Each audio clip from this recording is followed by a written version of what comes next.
We have a 2006 Ford 500 with a 3.0 motor. The problem is if the car sits overnight, it doesn't want to start, it cranks, and if it does fire, it stalls. We've already replaced the fuel filter on this one, and that didn't seem to correct the problem. So now we're going to replace the fuel injection pressure sensor, which is located on top of the motor on the fuel rail. We're going to show you how to do this. The fuel injection pressure sensor is located right here on top of the motor. And we're going to put a motorcraft part back in it. It's only held on by these two little 8mm, which is easy to get at. So first thing you need to do is push down on this clamp and get that to release. The next thing, take a 8mm, loosen them up, and you can see they're not very tight.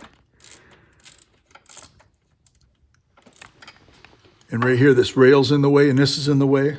So I'm just going to use a wrench on it.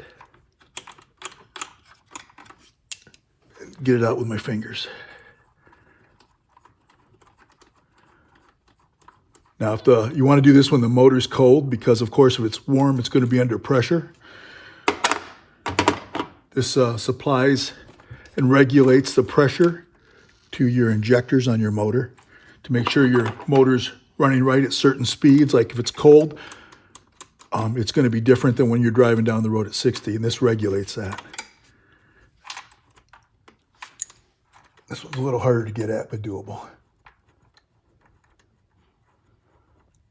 You're just going to pull it up nice and easy.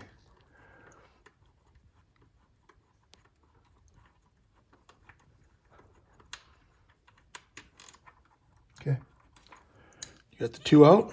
And you can see on the back side, it's got this little hose going to it. And you're just going to want to get a screwdriver and break it loose and pull it back. You don't want to rip it up, of course. So all you got to do nice and easy, just push it backwards like that. Pulls it right out. There we go. And this is what it looks like. You can see it's got a rubber seal on there. Now we're going to put a Motorcraft Ford part in, a genuine part. And we got to make sure the surface down here is clean when it sits on there, so it sits nice and flush on it. Now this is going to be your rubber seal. I'm just going to put a little grease around there to make it slide in better. Make it a little easier to get it in there. And then I'm going to put her down in there. And I think the first thing I'm going to do is plug the back in like that. Lift it up. You got to get it in the hole, of course. But I want to plug this in, or at least get it started before, because this is a little short there.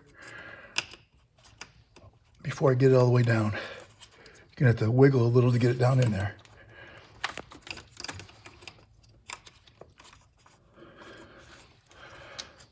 Okay, get it started like that. Then you're just going to, don't clip it all the way.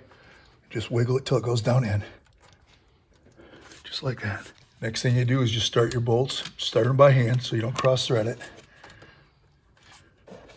Kind of hard to get your fingers in there, but doable.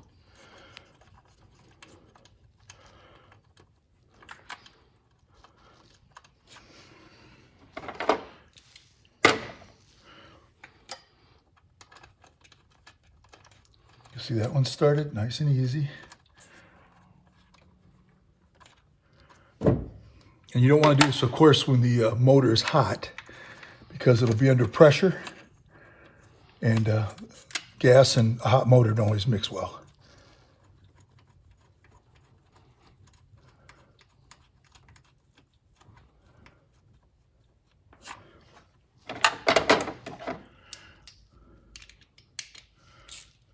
Now we got the line on the back.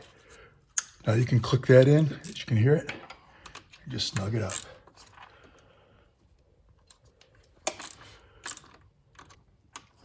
This was a ratchet wrench, which is kind of convenient for areas that are hard to get at.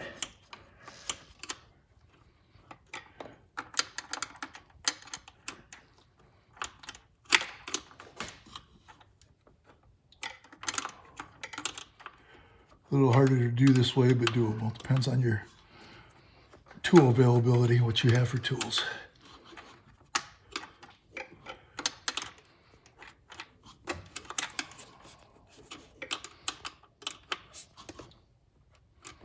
Now you just double check these real quick. Just snug, you don't have to get crazy on these.